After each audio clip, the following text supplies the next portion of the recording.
네, 안녕하세요. 도겸입니다. 자, 오늘은 이제 판례 같은 거죠. 판례인 듯 판례 아닌 듯. 이제 통상적으로 이제 우리가 판례를 소개한다 그러면은 주로 이제 그 대법원 판례 같은 경우를 소개하죠. 왜냐면 고등법원이나 이제 그 지방법원의 판례 같은 경우는 금세 또 뒤바뀌기도 하고 실제로 이렇게 뭡니까? 지방법원 지법 판결은 판사 혼자서 판단하는 거기 때문에 대체적으로 고등법원에 가가지고 이렇게 뭐라고 해야 되나 몇 프로인지는 모르겠지만 많이 뒤집어집니다, 사실은. 그러니까 형사건이든 민사건이든 그런 식으로 좀 달라지기도 하죠. 판사들이 그렇다고 성실하게 여러분들의 재판을 성실하게 임하지는 않죠. 그냥 일반적인 거는 판단하기 쉬운 건 판단을 그냥 하는 거지만은 그래도 대법원 판례가 옳고 그른 걸 떠나서 안 바뀌는 거니까 일단은 안 바뀌는 거니까 대법원 판례를 주로 이제 공부를 시킵니다. 그러나 이번에 이제 소개해드릴 판례는 이제 고등법원에서 나오는 판례가 되겠고요. 기초적으로 이제 짧은 상식에 준하는 거기 때문에 소개를 한번 해드리도록 하겠습니다.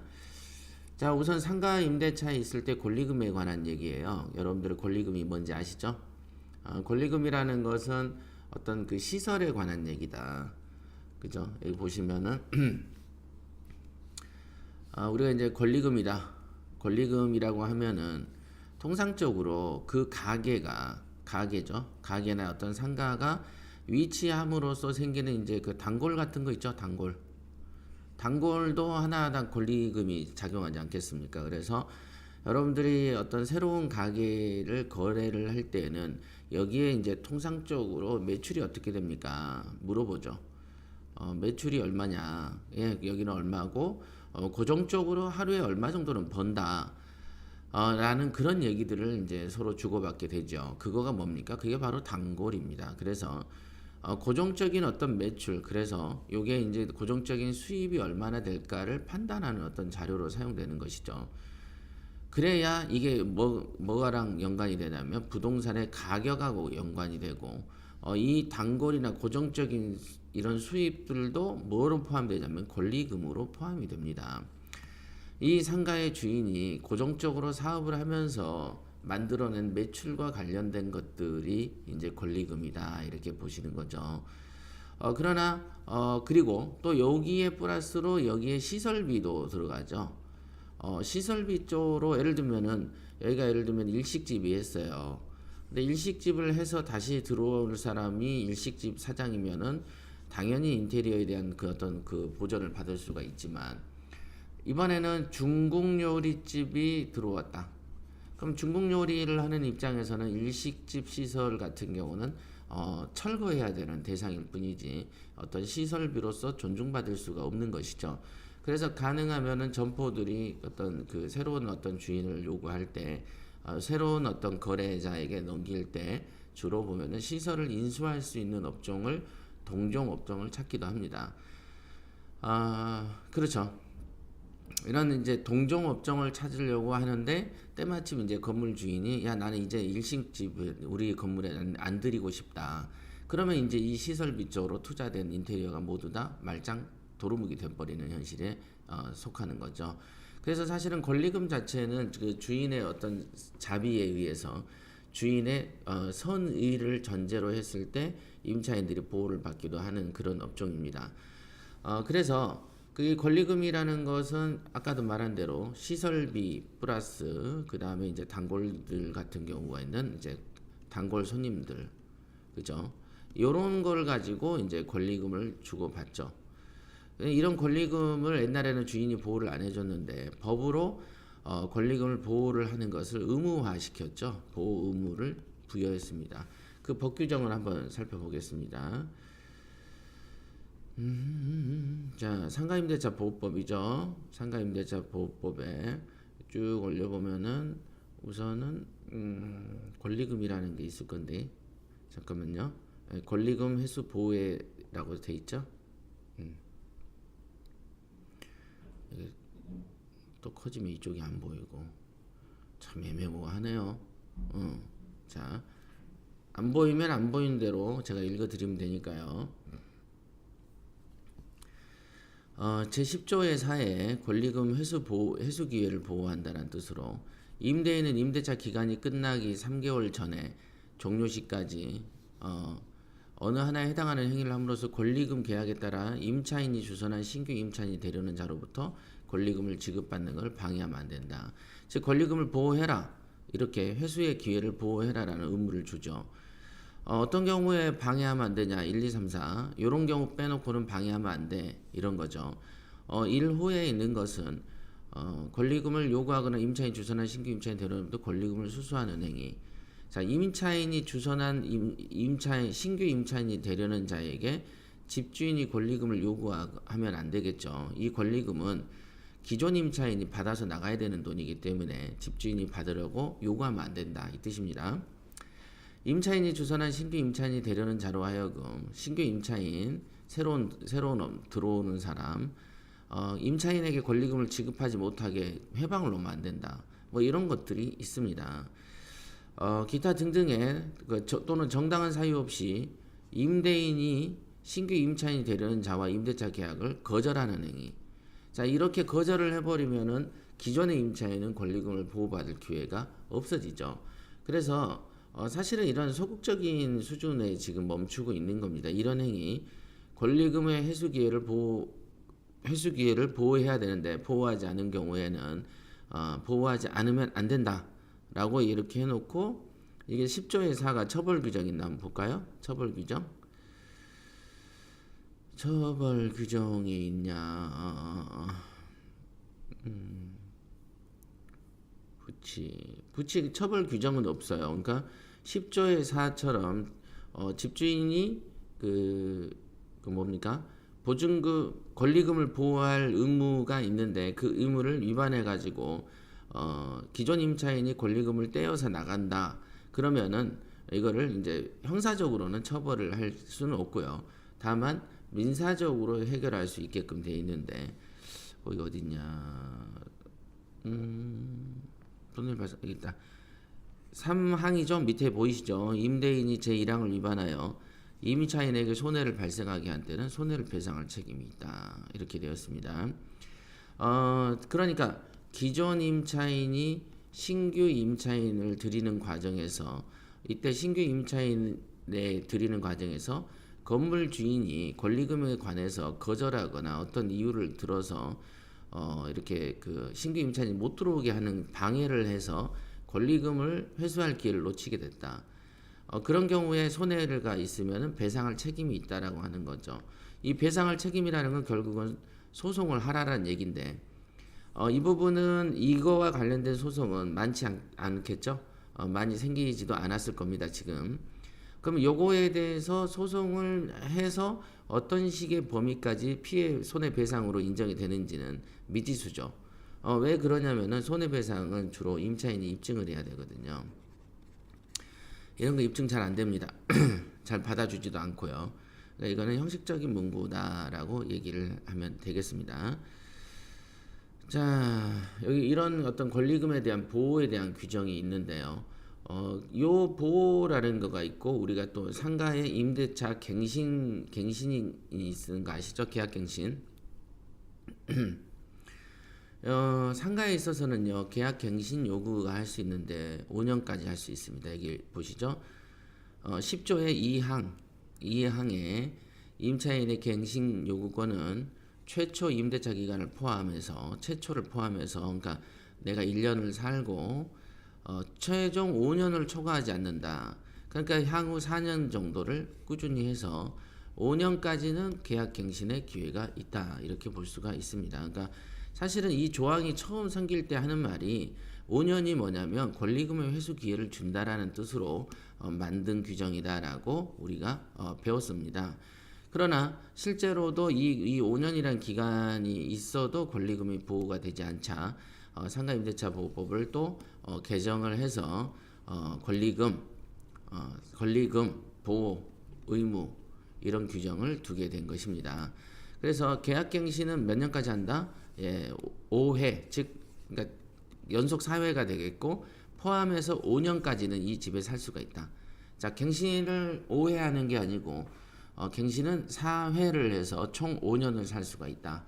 상가는 이거 기억해 두세요. 법률 상식입니다. 이런 거.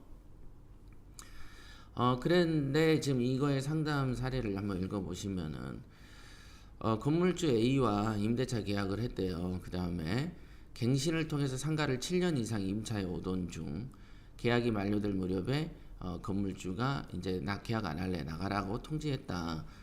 그래서 저는 권리금 회수를 위해서 임차인 B를 구해서 1억 원의 권리금 계약을 체결했다.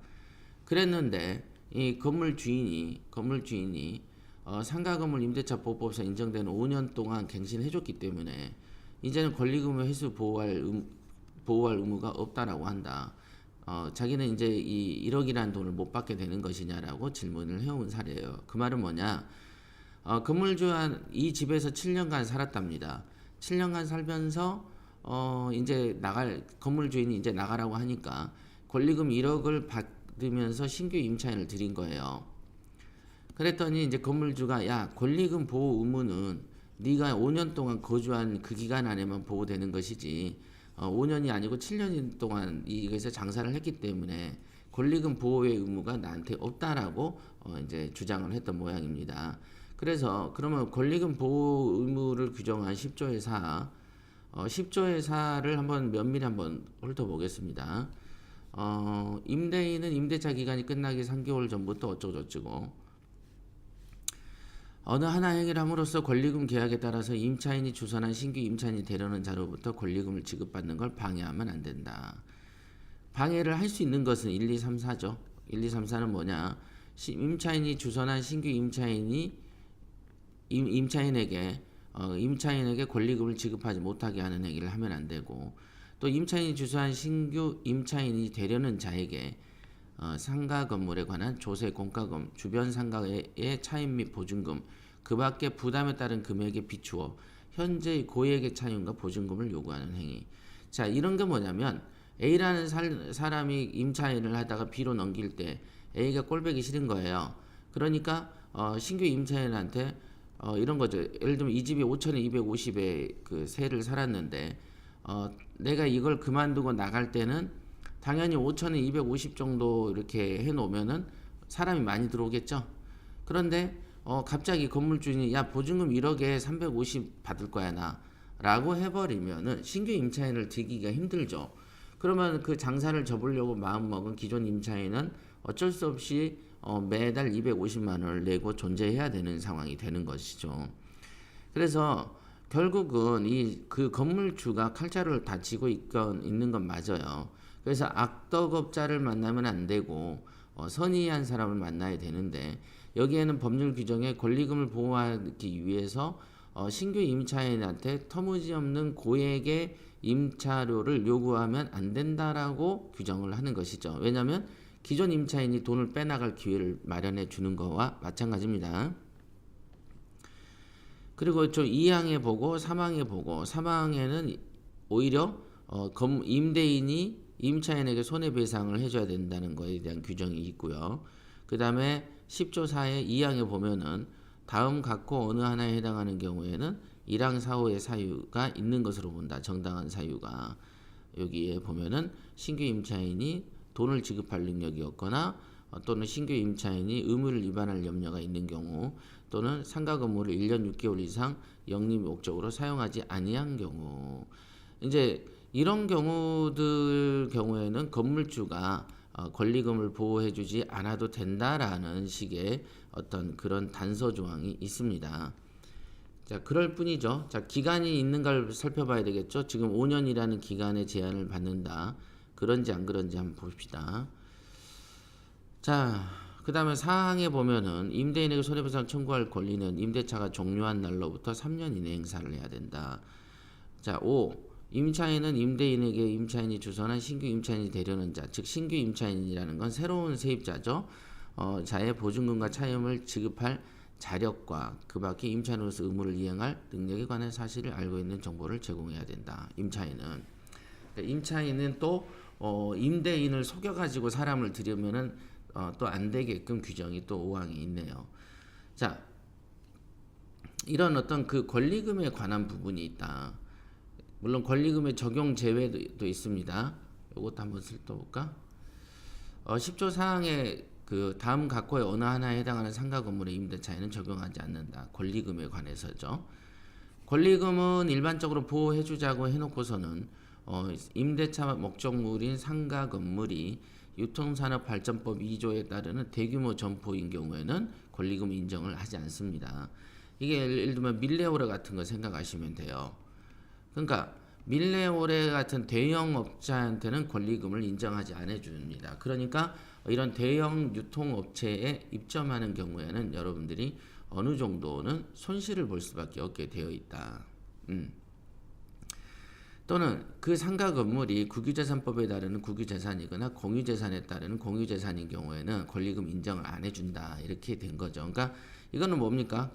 이 법을 만든 국가 나만 빼고 너희들 나하고 대형 업체 빼놓고 너희들은 다 권리금 보호해줘야 돼 라고 하는 것이죠. 이것도 법의 일관성이 전혀 없는, 이게 이제 국회의원들이 머리에서 나온 거죠. 그죠? 그 다음에 이제 행정부에서 이렇게 제안을 했겠죠. 야, 우리는 빼고, 그 다음에 대형 업체 빼고, 저기 잔챙이들 상가 같은 경우에는 건물 주인한테 권리금 보호 기회를 주자. 그러고 나서 권리금 보호 기회를 줬다라고 생색을 내는 게 어때? 라고 머리를 쓰는 것이죠. 그러니까 이런 거 보면 이게 이제 법을 많이 공부하다 보면 국가가 잔머리 엄청나게 쓴다는 걸 알 수가 있습니다. 국가가 원래 힘이 좀 세니까 더 편하게 좀 책임을 질 법한데 절대 안 지죠, 국가는. 그러니까 있는 놈들이 더 무섭다는 말이 맞습니다. 그래서 이제 고등법원 판례만 이제 요약을 하면 상가 건물의 임대차 보호법의 권리금 회수 보호의 규정은 임차인의 계약 갱신 요구권의 행사의 사적 한계 규정을 명시적으로 준용하고 있지 않다. 이 뜻은 뭐냐면 5년간 계약을 갱신할 수 있지 않습니까? 5년간 갱신한다라는 이 규정을 이 상가 권리금 회수 기회의 보호 규정에 준용하지 않았다. 준용이라는 거는 요거랑 유사하게 해석해라라고 정하지 않았다는 거예요. 그러니까 7년을 살든 10년을 살든 그 사람이 임차인이 나갈 때는 임대인이 권리금을 보호를 해줄 의무가 있다라는 것이지, 아까 말한 것처럼 건물 주인이 너 7년 살았고 5년 동안 갱신 요구권도 다 썼으니까 권리금 보호 안 해줄 거야 라고는 할 수 없다라는 것이죠. 즉 뭔 말이냐면, 다시 한번 설명하자면, 권리금이라는 것은 그 임차인이 몇 년을 거주하든 10년을 거주하든 5년을 거주하든 상관없이 집주인이 보호를 해줘야 되는 상황이다. 이게 건물 주인이 그렇게 인식하면 됩니다. 상가 건물 임대차 보호법상 계약갱신 요구권과의 관계나 입법 취지를 비춰보면 권리금 회수기의 보호 규정을 계약갱신 요구권의 규정에 유추 적용하는 것은 법원의 법률 해석의 권한의 한계를 일탈한 것으로 인정될 수 없다라고 판시했답니다. 그 말은 뭐냐면 아까 말한 대로 7년간 살고 있었어도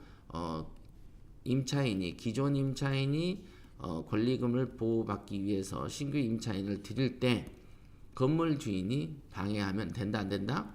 안 된다. 요 얘기를 판결로 내린 사건이 되겠습니다. 자, 여기까지 하겠습니다.